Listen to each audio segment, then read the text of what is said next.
Hey there guys, good morning from Dhaka, Bangladesh. Hopefully you're doing good. I'm going to be doing a video.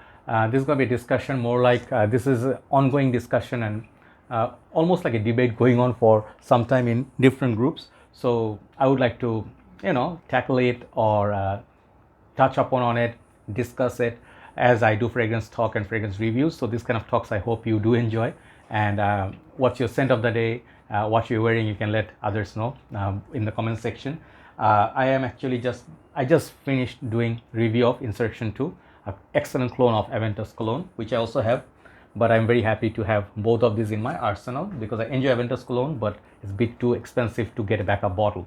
So now today's discussion is about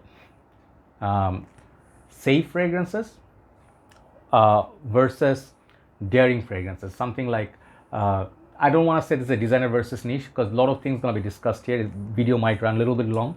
There are a lot of complicated things as well. But when you say basically designer versus niche, it means the price tag cheaper versus expensive. That's what it means. And some people think designers are simple, niche are complex. It's not the case. And I feel many niche fragrances are very simple too. They offer very simple fragrances with simple ingredients, claiming that they are doing like expensive ingredients, natural ingredients, which is not the case in many houses. I feel I can smell it, they're just making clones, okay? And their price tag is expensive, but the fragrance are very subpar or like an average or even below average sometimes with like zero longevity or something like that. But main idea is this, like many people say, I don't like to wear that. That is something everybody wearing, everybody's wearing. Like I'll give you two examples today, okay, and I'll discuss and you see if you agree with me or not.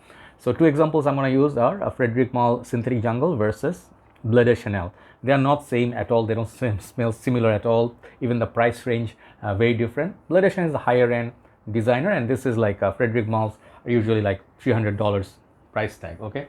So I have been using all kind of fragrances, oils, others less, but mostly EDT, EDP fragrances, like different type. I don't look at which house, designer or niche, whatever I like, I feel appropriate for the season, I wear it, and definitely depends on my mood.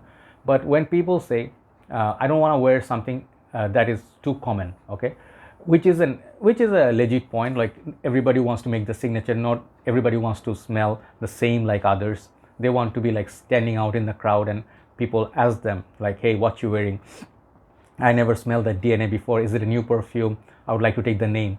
And you feel good about it. Some people, I'll tell different kind of people are there. So some people feel good about it, like, hey, he asked me about the fragrance, oh, success, but some people, they don't bother, they don't care, they don't want people to ask them around, they just want to enjoy their own time. So you see, it's not that simple. Not everybody you can categorize in one and two. There are many type of category, subcategory, like that sort of things.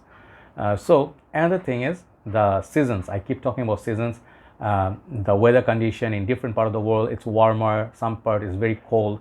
So when you see seasons are different in different countries, you go according to your nose and choices become, how to say, like accustomed, like to your culture and also the weather condition. You always like something, let's say if you live in a cold country, you would love naturally oud based perfumes because they're sweeter, darker, long lasting, beastly, and they develop naturally, like something like rose oud combo. But it's very difficult, like when you live in a warmer setup and you don't want to wear something like smells like sandalwood, or in general I don't like to wear like that smells like agarwood, that smoky incense, leather, heavy tonka. These things make you choke, okay. But in general, today's discussion we'll see what are the safe choices, okay. So let's define safe. For me, safe is kind of a fragrance that is appreciated, one thing, by most of the people like out there. Like I cannot say proper number 85-90%, but in general when you wear them like Dior Sauvage or Bleu de Chanel, these are kind of fragrance we consider as like safe. Some people may not like it, may not agree, but most people agree these are like safe bet, because when you wear it, people, oh, that smells nice. Because normal people, they are not that knowledgeable about perfume ingredients, types, notes, all these things. To them what matters is the fragrance smells nice, I smell it, I like it. Warmer country, Bleu de Chanel smells great, Sauvage smells great, it's like fresh blue right out of the shower. There's nothing challenging about it, so it's like safe bet. I think it's cannot get clearer than that. So why would some people have problem wearing this? They don't want to be common with others, so they want to crave for something. Let's say they want to make a signature. Let's say even designer side, you know, you want to wear something a little bit different. Okay, what can I say? Okay, my favorite example always is Fahrenheit. Not everybody likes to wear Fahrenheit, so let's say some people are wearing Fahrenheit. If you want to go a little bit more complex, maybe you can go different. I don't know what. Let's say something like Mancera Sicily. It's a niche perfume but affordable. Um, it's a DNA not everybody wears. So you're happy with fresh, uh, like pleasant, but at the same time uncommon.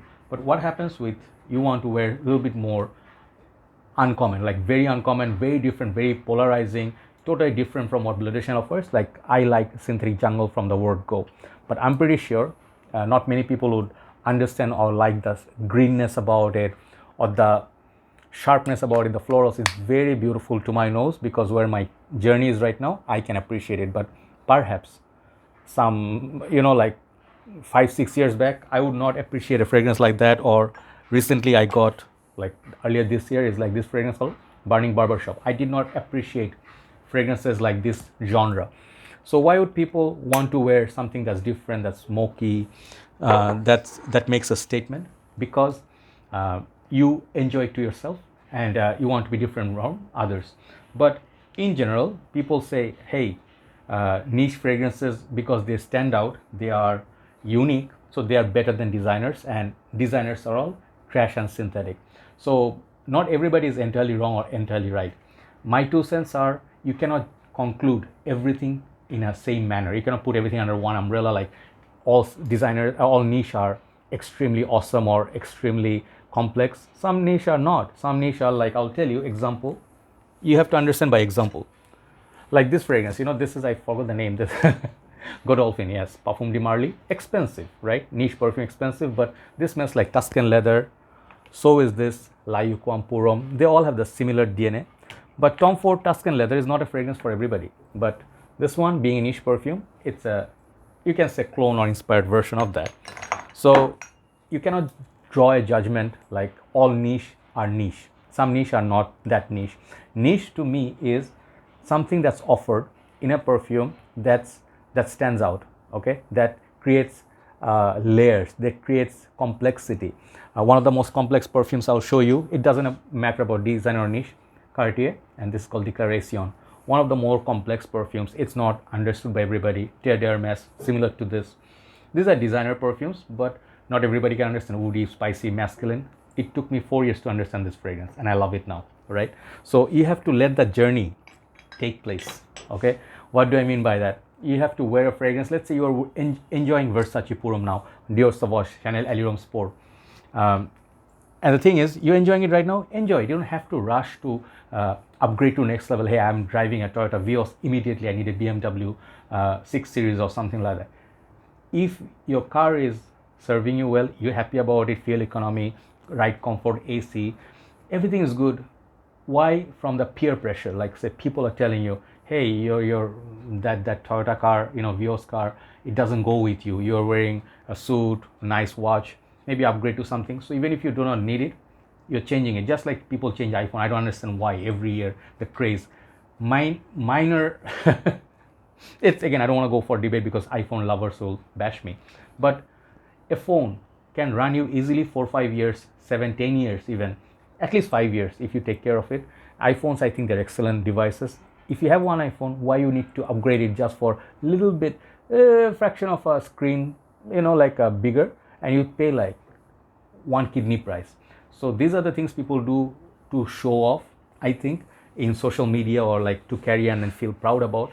If your money allows it, it's okay. But practicality wise, I mean, I like to wear something like a watch as long as it, you know, serves me well, as long as it works. I have a lot of things, I have attachment towards it.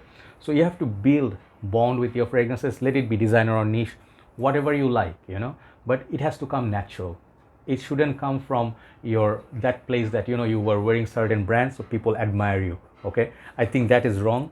If you don't enjoy wearing something like Creed Aventus, you think it's like a simple perfume, you know, like some people, they know like this smells not There are many better fragrances than Aventus, in my humble opinion, more interesting, like Baccarat Rouge. I like it more than this one. I like Oud Satin more than this one.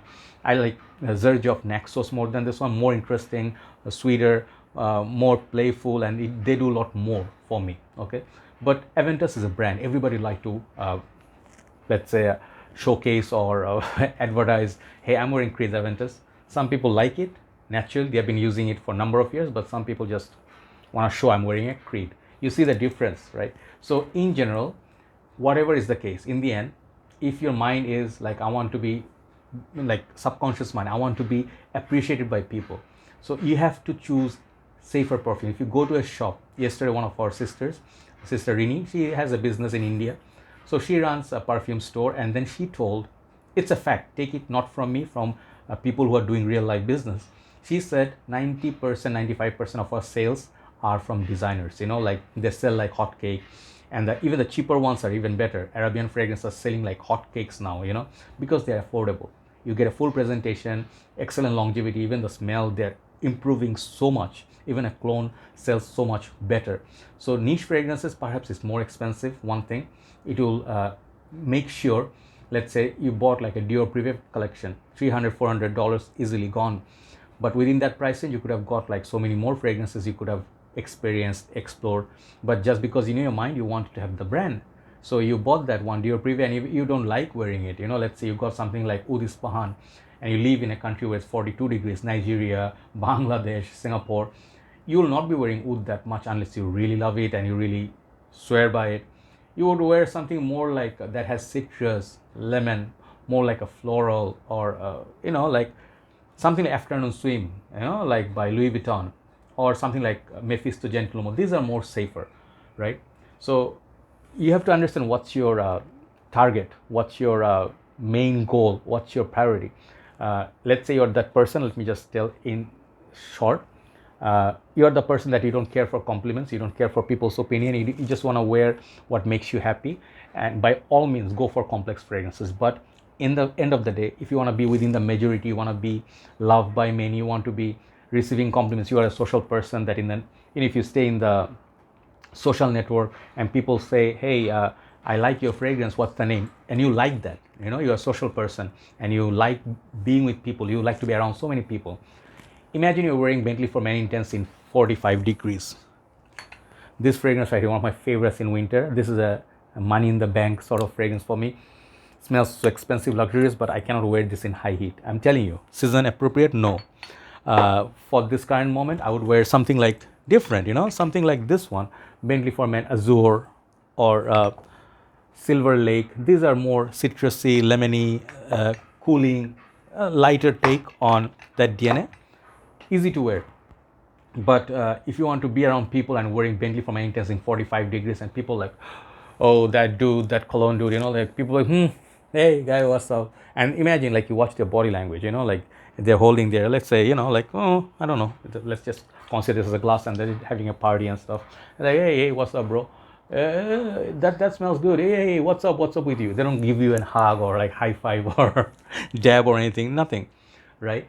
So in the end, I think safe versus like the challenging fragrance, it comes down to your personal choice. But in general, if you're new, if you're looking to get compliments, you want to get appreciated for your effort that you made with your perfume, I think safe fragrances right here always wins the day. On most of the time, one fragrance does everything. Versatility, season appropriate, price tag.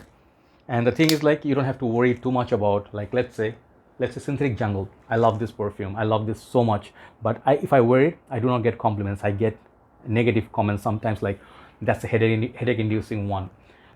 In high heat, I wore Promise 5-6 sprays, and my special one, she said, that's just gross, man.